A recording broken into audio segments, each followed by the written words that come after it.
Gambarkan ada grafik fx ya. Di sini ada titik yang berwarna merah ya, mas-mas guys, mbak guys. Ini ada merah, merah, merah. Di sini ada 1, 2, 3, 4, 5, 6 ya, 6 titik. Tetapi titik-titik ini berbeda jenisnya ya. Kalau yang pertama ini adalah titik balik ya, titik balik maksimum ya. Kemudian yang di sini ya, kenapa disebut titik balik maksimum? Karena di sini ada fungsinya itu dari kiri ke kanan itu naik, kemudian dia turun. Berarti ini titik balik maksimum. Kemudian di sini ini ada titik belok ya. Kenapa belok? Iya, karena ini turun, kemudian dia belok, terus turun lagi. Nah, maka dinamakan titik belok. Ini juga titik belok ya. Kemudian ini, nah ini kondisinya kan pertama kan dia turun, kemudian dia naik lagi. Nah, ini namanya titik balik minimum. Dia titik balik minimum ya. Kemudian dia naik lagi. Nah, di sini ada titik balik, kok titik balik lagi. Di sini ada titik belok ya. Dia naik, kemudian belok, naik lagi. Ini juga sama, titik belok ya, titik belok. Nah, yang di sini, yang di sebelah kiri ini, dia beloknya adalah belok turun ya. Kemudian yang sebelah kanan ini adalah beloknya naik ya. Jadi ada 4 jenis ya. Ada titik balik maksimum, ada titik balik minimum, ada belok naik ya. Ini belok turun yang ini. Yang ini belok turun, yang kanan ini belok naik. Jadi seperti itu mas-mas guys, mbak guys. Kemudian cara menentukan nilai dan jenis stasioner itu ada 2 cara ya. Yang pertama bisa menggunakan uji turunan pertama, dan yang kedua nanti akan kita pelajari juga menggunakan uji turunan kedua. Yang pertama, jika f aksen x lebih dari 0 berarti fungsinya naik ini yang pertama. Untuk x kurang dari a ya. A itu adalah titik di mana dia akan stasioner ya. Apabila dia naik, untuk x kurang dari a ya. Misalkan ini ya, misalkan ada grafik, saya geser sedikit. Nah, ini misalkan ada grafik seperti ini. Ini adalah titik A. Ya, ini adalah titik A ini. Nah, untuk X kurang dari A, ya, dia naik di sebelah kirinya, ya, intervalnya di sebelah kirinya A. Dia naik, kemudian F aksen A sama dengan 0, ini stasioner di sini. Kemudian dan f aksen x kurang dari 0 turun pada interval x lebih dari a. Di sini ya, ini x lebih dari a, ini interval x lebih dari a. Di sini x kurang dari a. Jadi ketika x kurang dari a dia naik, ketika a dia stasioner, dan ketika x lebih dari a dia turun. Maka titik baliknya adalah titik balik maksimum. Jadi ini di sini ini adalah titik balik maksimum ya. Ketika x kurang dari a fungsinya naik, ketika x lebih dari a fungsinya turun, maka namanya titik balik maksimum. Nah, kemudian yang kedua kebalikannya ya, kebalikannya seperti ini. Jadi ini stasioner di sini a. Nah, di sini x kurang dari a, di sini x lebih dari a. Apabila fungsi f ini turun ya, f aksen x kurang dari 0 berarti turun. Untuk x kurang dari a, jadi di sini dia turun, kemudian stasioner. Kemudian untuk x lebih dari a dia fungsinya naik, maka titik balik ini namanya titik balik minimum. Nah, jadi seperti itu. Nah, kondisi yang ketiga, jika f aksen kurang dari 0 untuk x kurang dari a. Nah, saya buatkan grafiknya. Jika f aksen x kurang dari 0 untuk x kurang dari a, berarti turun pada saat, nah seperti ini. Kemudian turun lagi seperti ini. Nah, maka namanya titik belok. Nah, di sini ada titik belok, sini a. Nah, seperti itu. Ya. Ya, x kurang dari a dia turun. Kemudian pada saat intervalnya x lebih dari a dia juga turun. Maka ini namanya titik belok. Nah, ini titik beloknya turun ya. Titik belok turun. Nah, yang terakhir kebalikan dari kondisi ketiga. Ya, ini kondisi keempat, ini kondisinya seperti ini. Nah, jadi di sini ada titik belok A, di sini X kurang dari A, di sini ada X lebih dari A, ya. Di sini ketika X kurang dari A-nya dia naik, ketika A persis dia stasioner, dan ketika intervalnya X lebih dari A dia naik lagi.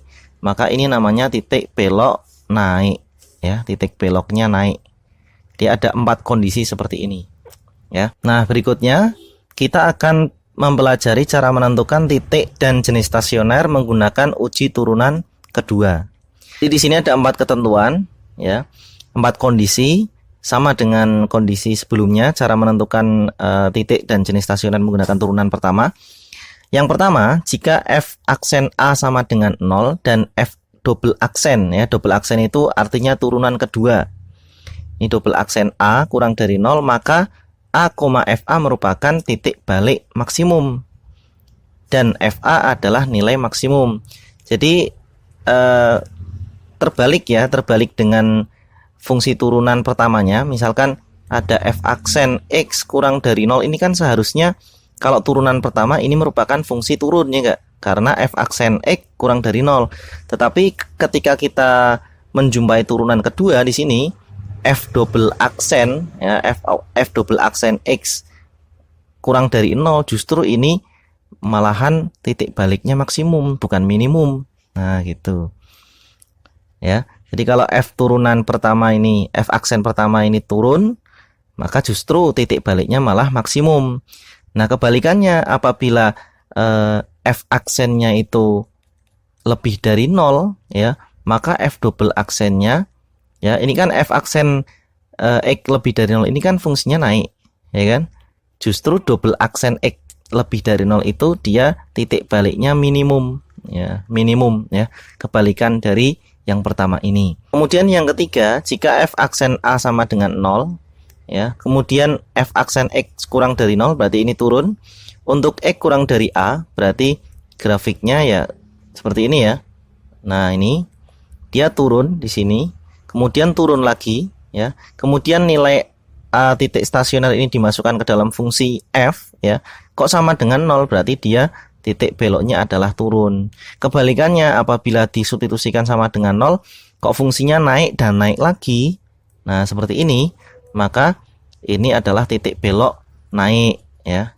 Contoh, tentukan titik stasioner dan jenis stasioner untuk fungsi fx sama dengan 2x pangkat 3 min 6x kuadrat plus 3. Nah, ini kita akan selesaikan menggunakan uji turunan pertama, ya.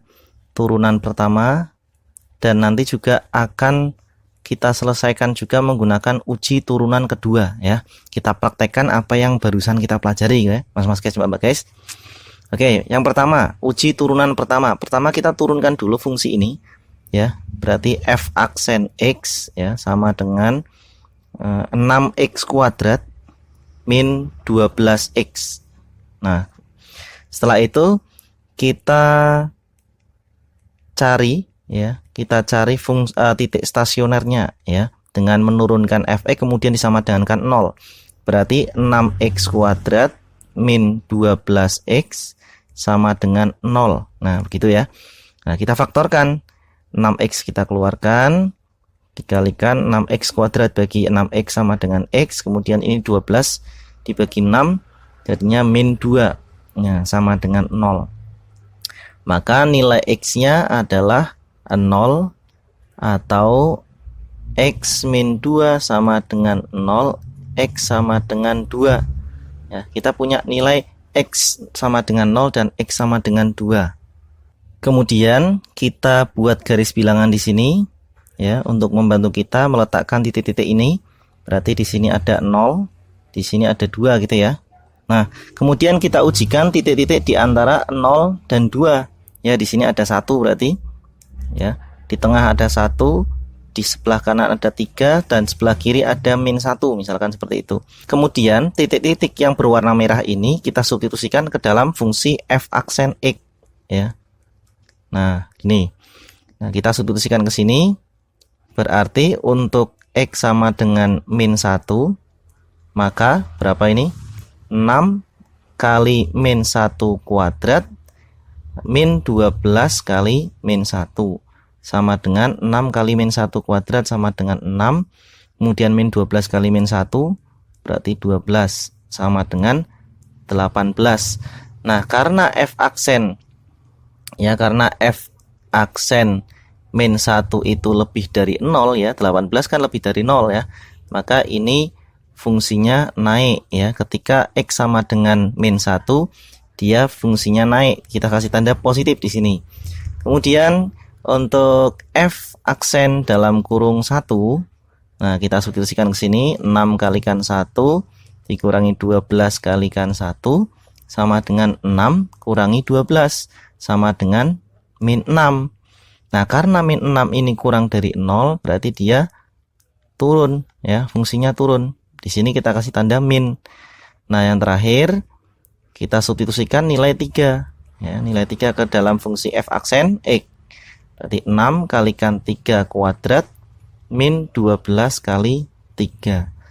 6 kali 3 kuadrat 9 ya, 54. Dikurangi 36 sama dengan berapa ini? 18 ya. Karena 18 ini lebih dari 0 juga, maka dia naik. Nah, ini kasih tanda plus. Nah, kita gambarkan di sini. Yang kita kasih tanda, yang kita berikan tanda plus ini berarti fungsinya naik ya. Kemudian yang tandanya min dia turun, kemudian plus dia naik lagi. Nah, sesuai dengan aturan-aturan yang tadi ada 4 itu, apabila fungsinya itu naik kemudian turun, maka didapatkan titik balik maksimum di sini ya. Kemudian ketika fungsinya itu turun kemudian naik lagi, maka titik baliknya namanya titik balik minimum. Nah, kita cari nilainya berapa, nilai stasionernya itu berapa ya, dengan cara mensubstitusikan titik 0 ya, 0 ini ke dalam fungsi fx dan mensubstitusikan x sama dengan 2 ini ke dalam fungsi fx juga. Coba kita cari ya. Ya.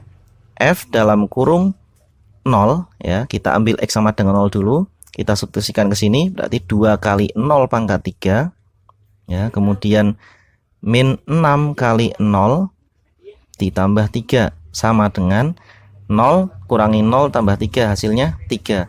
Kemudian F dalam kurung 2 sama dengan 2 kali 2 pangkat 3 dikurangi 6 kali 2 pangkat 2 ditambah 3 sama dengan 2 kali 2 pangkat 3 16 ya, 16 kurangi 24 ditambah 3, hasilnya min 5.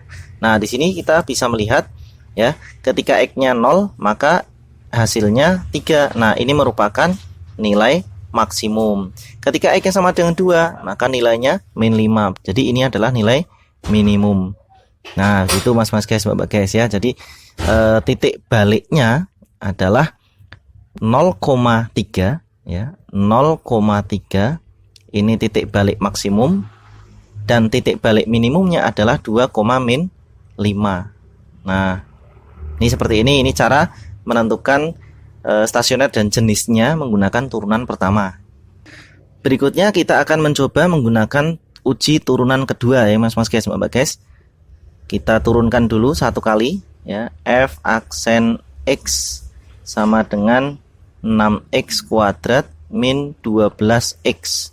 Kemudian kita cari titik stasionernya, F aksen X sama dengan 0, berarti 6x kuadrat min 12x sama dengan 0.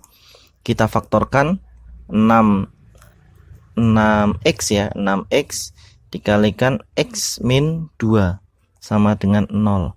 Berarti 6x sama dengan 0, maka x sama dengan 0, atau x min 2 sama dengan 0, maka x sama dengan 2. Kita sudah punya dua titik ya, 2x, x sama dengan 0 dan x sama dengan 2. Kemudian kita turunkan fungsi ini ya, yang kedua kalinya, berarti f double aksen x ya, kita turunkan dari fungsi yang ini, yang tadi sudah kita turunkan satu kali. Jadi 6x kuadrat min 12x turunannya berarti 12x min 12. Nah, berikutnya kita akan memasukkan nilai x di sini, x sama dengan 0 dan x sama dengan 2 ke dalam fungsi turunan kedua ini ya. Pertama, kita misalkan x sama dengan 0 dulu ya, berarti f double aksen 0 sama dengan 12 kali 0 min 12. hasilnya adalah min 12. Yang kedua, X-nya sama dengan 2. Berarti F double aksen 2 sama dengan 12 kali 2 min 12. Hasilnya berapa? Hasilnya 12. Maksudnya bagaimana? Maksudnya begini. Apabila F double aksennya itu hasilnya kurang dari 0, ya ini kan kurang dari 0 ya. Berarti titik baliknya adalah maksimum. Nah, kebalikannya apabila F double aksennya itu dimasukkan kok hasilnya lebih dari 0, maka ini justru titik balik minimum. Nah, terus titiknya berapa? Titiknya tinggal kita masukkan ya. Untuk X sama dengan 0, maka F dalam kurung masukkannya ke sini ya. Dalam kurung 0 sama dengan 2 kali 0 pangkat 3 min 6 kali 0 kuadrat plus 3 sama dengan 3. Kemudian yang kedua, ketika X-nya sama dengan 2, F dalam kurung 2 sama dengan 2 kali 2 pangkat 3 min 6 kali 2 kuadrat plus 3. Hasilnya adalah min 5. Ini sama ya. Sama. Cara menentukan nilai nilai stasioner itu sama dengan cara sebelumnya ya, turunan pertama. Yang berbeda apanya? Yang berbeda adalah cara menentukan jenis titiknya itu maksimum atau minimum. Nah, kita kesimpulan ya. Ke kesimpulan berarti 0, berapa ini? 0,3. Nah, 0,3 ini adalah titik balik apa? Titik balik maksimum ya.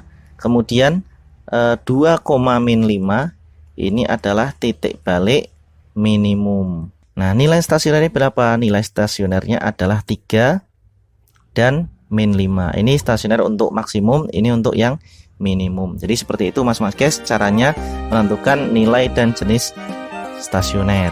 Sampai ketemu di video-video berikutnya.